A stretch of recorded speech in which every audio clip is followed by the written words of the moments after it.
They thought they had him cornered, Mike Waltz, the kind of man who chewed nails for breakfast and spat out shrapnel for fun. National Security Advisor, a title that dripped with power, but to them, it was just another rung on the ladder they wanted to saw off. This wasn't some policy disagreement, some petty squabble over appropriations. This was blood sport, DC style. They'd unearthed what they believed was his Achilles heel, a leaked signal chat, supposedly brimming with classified intel, the kind that could trigger global tremors. It had landed, gift-wrapped in digital venom, into the inbox of Elias Thorne, a name whispered with contempt in conservative circles, a veteran journalist at the Sentinel, a publication infamous for its rabid anti-Trump stance. Thorne, a man whose veins pulsed with righteous indignation and a hunger for Pulitzer gold, saw this as his Everest. He envisioned headlines screaming treason, impeachment proceedings, the whole damn administration collapsing like a house of cards in a hurricane. They pictured Waltz, the swaggering warrior, reduced to a whimpering supplicant, begging for mercy, offering up ritualistic apologies to the gods of the Beltway. They expected him to play the game, to take the fall, to let the insatiable swamp of Washington, D.C. swallow him whole, another casualty in their relentless partisan war. But Mike Waltz wasn't wired that way. He didn't grovel. He didn't bend. He broke. And what he unleashed instead? Jesus Christ on a crutch. It was a tactical nuke of pure, unadulterated genius. He didn't just defend himself. He weaponized the courtroom, turning a staid, dusty hall of justice into a goddamn war zone. Judge Roland Carver, a man known for his glacial composure, was left sputtering like a faulty engine, his face the color of overripe plums. And the press? The self-righteous, agenda-driven press, they were tripping over their own carefully crafted narratives, their smug pronouncements dissolving into a sticky puddle of bullshit. It was a muggy September evening in 2025, the air thick enough to choke on, the kind that clung to you like a second skin. The federal courthouse in Arlington, Virginia, stood as a monolithic structure of cold, indifferent stone, but inside, it was a festering pit of heat and paranoia. Ancient ceiling fans, relics from a bygone era, groaned and whined, stirring the stagnant air but offering little relief. Reporters, their faces slick with sweat, nervously adjusted their ties and wiped at their brows with crumpled tissues. The air itself was thick with the cloying aroma of cheap coffee, nervous perspiration, and the metallic tang of fresh ink, the smell of desperation and anticipation hanging heavy, waiting to be splashed across front pages. Then he arrived. Mike Waltz, National Security Advisor. The title still tasted like victory, even under this cloud. Ex-Green Beret. The scars weren't just metaphorical. They were etched around his eyes, in the way he moved, in the quiet intensity that radiated from him. He wasn't playing dress-up for the cameras. No crisp, tailored suit, no politician's practiced smile. He rolled in looking like he just walked off a battlefield, or maybe, more accurately, like he was ready to walk back onto one. A faded black polo shirt, stretched taut across his broad shoulders, and combat boots, scuffed and worn, looking like they'd seen more action in the last week than most of these pampered bureaucrats had seen in their careers. His eyes, though, those were something else. They burned with a cold, feral light, the unwavering gaze of a man who'd stared into the abyss and not only survived, but brought back souvenirs. The gallery was a goddamn madhouse. On one side, the MAGA faithful, a sea of red hats and defiant flags, clutching their banners like talismans, their faces a mixture of righteous anger and unwavering support. On the other, the liberal journos, pens poised like daggers, sneering with barely concealed glee, already composing their scathing indictments in their heads. And sprinkled throughout, like wolves in sheep's clothing, a handful of spooks in cheap, ill-fitting suits, their eyes darting, pretending to blend in, their presence a silent confirmation of the stakes. This wasn't just a PR slip-up, some embarrassing gaffe to be spun and forgotten by the next news cycle. This was a coordinated assault. The CIA, the DOJ, the whole damn alphabet soup of the deep state, had him dead to rights, or so they thought. The charge was stark, brutal, funneling classified details of a sensitive Yemen operation, a clandestine dance of shadows and strategic maneuvers in a region simmering with instability, directly to Jeffrey Goldberg, the editor-in-chief of The Atlantic, a man they painted as a journalistic slime ball, a purveyor of biased narratives and liberal agendas. The conduit? That damned signal thread, a supposedly secure channel meant exclusively for Trump's inner circle, a digital sanctum now violated, exposed. The penalty? A crushing $20 million fine, a sum designed to bankrupt him, to cripple him politically. Treason charges, the ultimate scarlet letter in the American lexicon, branding him a traitor for life. And the final indignity, the cold, clanging gates of Leavenworth, a one-way ticket to federal prison, to rot away his days in ignominy. They wanted to make an example of him, to send a message to anyone who dared to challenge their authority, to remind the Trump loyalists who truly held the reins of power in this town. Judge Roland Carver ascended to the bench, a figure carved from granite and time. Old as dirt, they whispered in the press gallery, a grizzled relic of the Cold War, a judge who still believed in black and white, right and wrong, and who wouldn't hesitate to throw the book at you if you sneezed wrong in his courtroom. His face was a roadmap of wrinkles and hard lines, his eyes, magnified by thick spectacles, narrowed to slits as he surveyed the room. He fixed his gaze on Waltz, a look of undisguised contempt, as if he were a stray dog that had wandered into the sanctity of his court. "Mr. Waltz," he rasped, his voice like a rusty blade scraping against bone, each word a deliberate, cutting blow. "You are charged with violating the Espionage Act, disclosing operational intelligence to an unauthorized civilian. The potential fine is $20 million, and you are looking at a maximum sentence of 20 years in federal prison. Do you have any last words before we proceed?" The room held its breath, braced for the kill shot. $20 million? A fantastical sum for a soldier-turned-politician, a man whose wealth resided in service, not stock portfolios. And prison? That was it. Trump's most ferocious war dog, neutered, declawed, rendered harmless, a cautionary tale for anyone else who dared to step out of line. A low hiss rippled through the MAGA section of the gallery, a collective intake of breath, a mixture of fear and fury. Reporters in the opposite section licked their chops, their fingers dancing across their laptops, ready to transmit the final, damning verdict. But Waltz didn't flinch. Didn't even blink. He leaned back in his chair, a casual slouch that defied the gravity of the moment, cracked his knuckles with a sound that echoed in the suddenly silent courtroom, and then, a slow, predatory grin spread across his face, the smile of a bastard who'd just stacked the deck, rigged the game, and was about to collect his winnings. "Last words?" "Hell yeah, Your Honor," he said, his voice dropping an octave, becoming low and lethal, a rumble that vibrated with barely contained power. "But I'm not here to beg. I'm not here to plead. I'm here to bury this whole goddamn shitshow." The gallery detonated.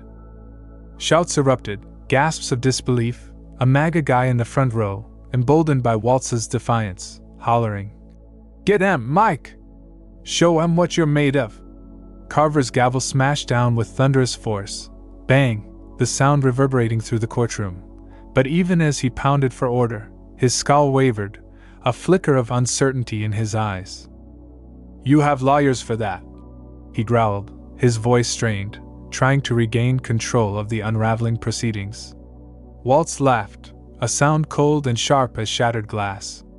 "Lawyers? Pencil-necked pricks in $1,000 suits? I don't need some overpaid mouthpiece to fight my battles. I'll gut this myself." Pandemonium hit the courtroom like a shockwave. Reporters scrambled, jostling for position, their frantic scribbling barely keeping pace with the unfolding drama. A CIA suit in the third row, his face paling beneath his tan, frantically whispered into an earpiece, his words lost in the escalating chaos. Carver's eyes narrowed to laser points, boring into Waltz. "Watch it, Waltz," he warned, his voice tight with suppressed fury. "You are permitted to speak, but do not test the boundaries of this court." Waltz reached into the pocket of his polo shirt, his movements slow and deliberate, yanked out a crumpled gas station receipt.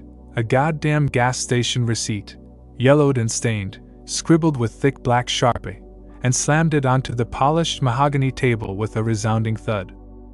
"I didn't leak a damn thing," he snarled, his voice dripping with contempt. "Yeah, I built that signal group. Yeah, Goldberg's name popped up in the thread like a goddamn bad rash.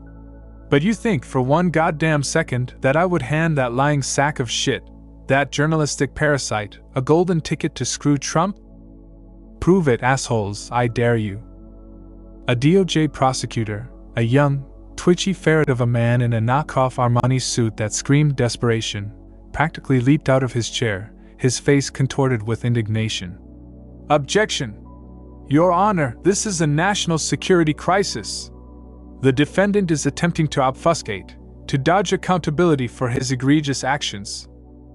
Waltz spun on him, his movements swift and predatory, his eyes blazing with incandescent fury. "Sit your skinny ass down, Junior," he spat, his voice laced with venom. "You haven't even shaved your peach fuzz, and you're lecturing me about national security? I'm just warming up." The crowd roared, a cacophony of sound, half cheers of encouragement from the MAGA side, half jeers of outrage from the liberal contingent. Carver banged the gavel again, the wood protesting under the relentless assault, but Waltz was a freight train now, unstoppable, barreling down the tracks of his own defense. "The Espionage Act," Waltz continued, his voice cutting through the din. "It clearly states that I've got to knowingly spill secrets to an enemy, with the intent to harm the United States. That signal chat? Let's dissect it, shall we? I said, and I quote, Yemen's a clusterfuck, Houthis are bleeding us dry, we need to recalibrate our strategy. No troop coordinates, no strike dates, no classified intel whatsoever, just me bitching, venting my frustrations about a goddamn policy quagmire. That's called free speech, you spineless clowns, not treason." The room went dead silent, as if someone had flipped a switch, sucking the oxygen out of the air. Even the whirring of the ceiling fan seemed to fade into the background.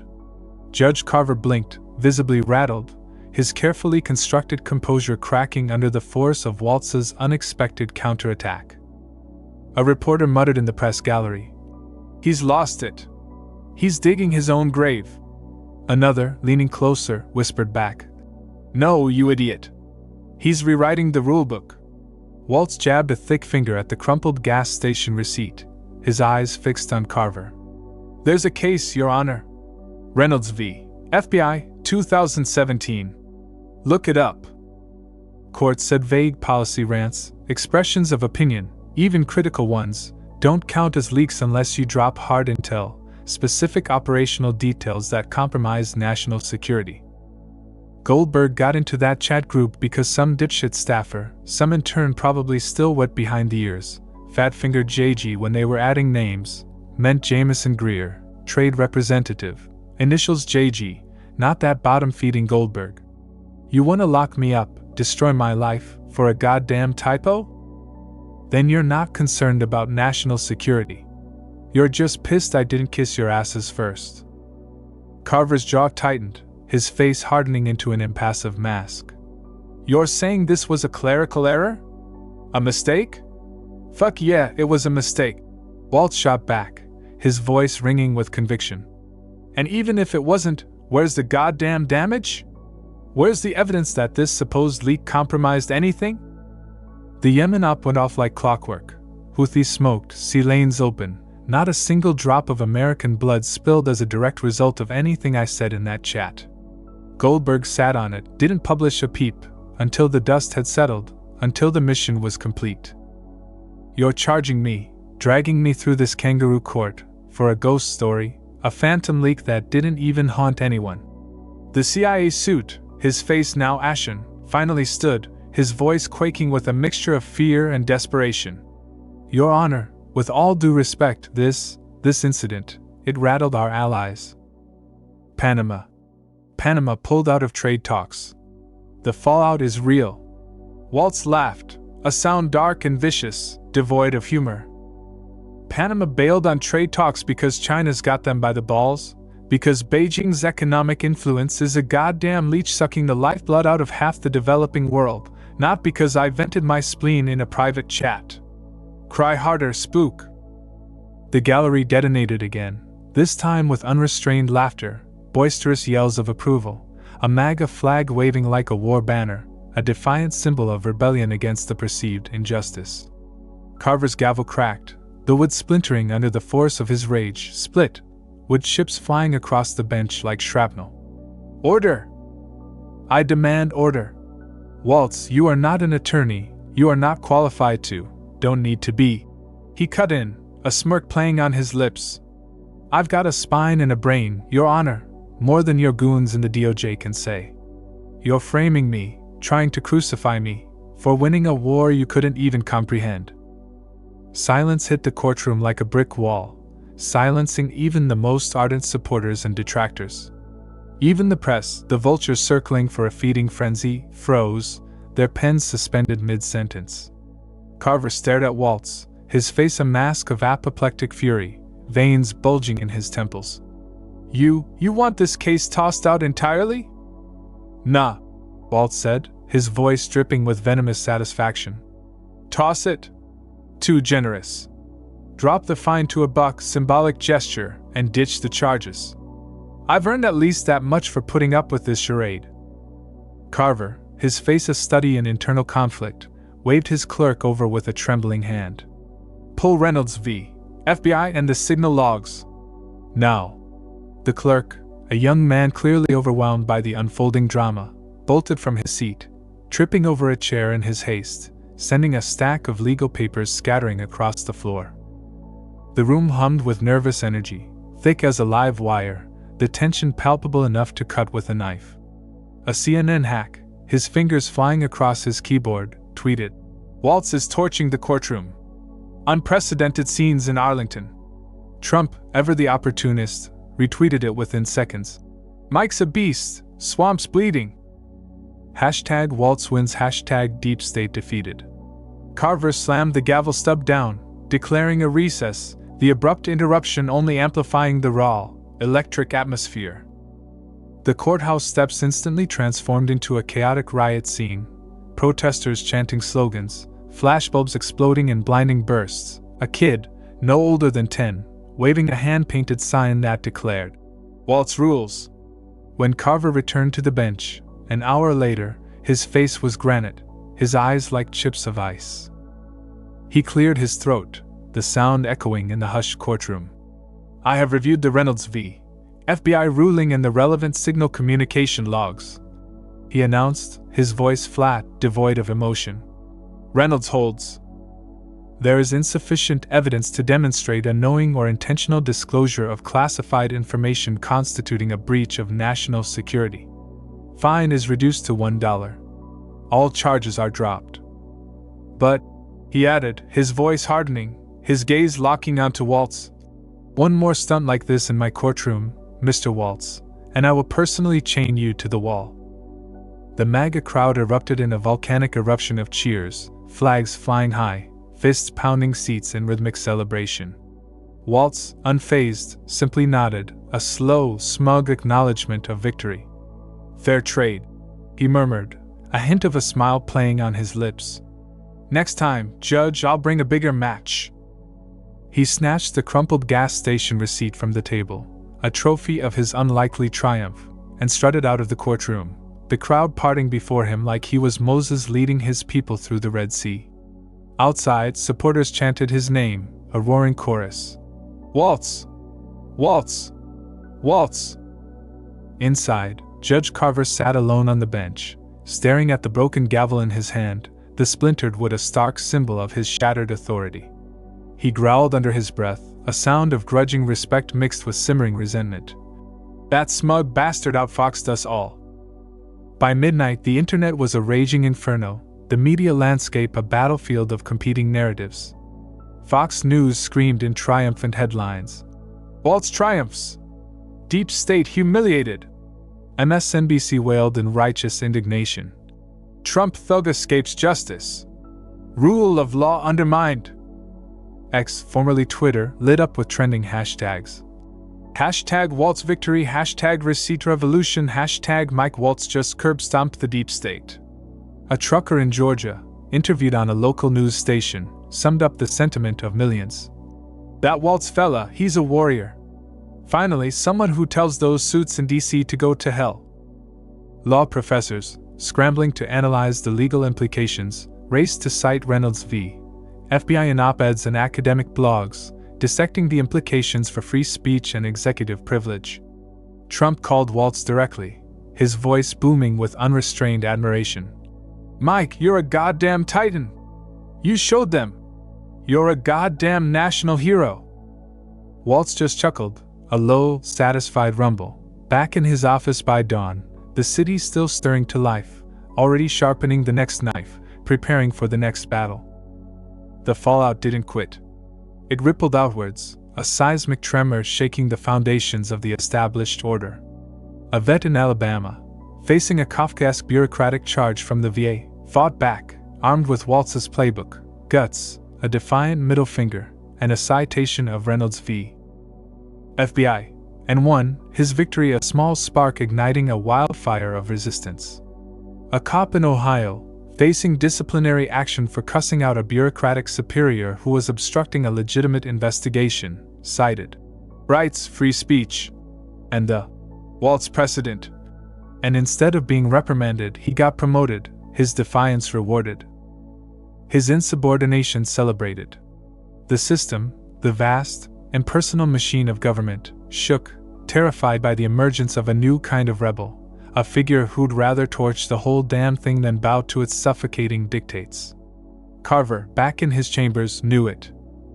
His clerk, pale and shaken, caught him rereading the signal logs, muttering to himself, over and over, "He's a goddamn grenade. A goddamn grenade with a law degree." Here's the raw, unfiltered truth. Mike Waltz didn't win with rank or riches, with political connections or legal maneuvering. He won with guts, pure, unadulterated guts. He won with a crumpled gas station receipt, a symbol of the everyday, the mundane, weaponized against the might of the federal government. And he won with a defiant middle finger raised to the machine, to the suffocating bureaucracy, to the self-serving elites who believed they were untouchable. He walked into a meticulously crafted trap, a political assassination disguised as a legal proceeding, and instead of becoming a victim, he lit it up from the inside, turned it into his own personal bonfire, and walked out not just unscathed, but a goddamn legend. That's not just a feel-good story, a fleeting moment of righteous satisfaction. That's a fucking manifesto. You don't need power to fight power. You don't need permission to challenge the status quo. You need fire in your belly, ice in your veins, and the audacity to say, enough. Know their rules, master their language, and then break their necks with it. And when they come for you, swing for the fences. If this story got your blood pumping, if it made you want to roar, or wreck something, or maybe just stand a little taller in the face of bullshit, smash that subscribe button. We've got more where this came from, stories of rebels, savages, and the bastards who rewrite the game. Stay in the fight.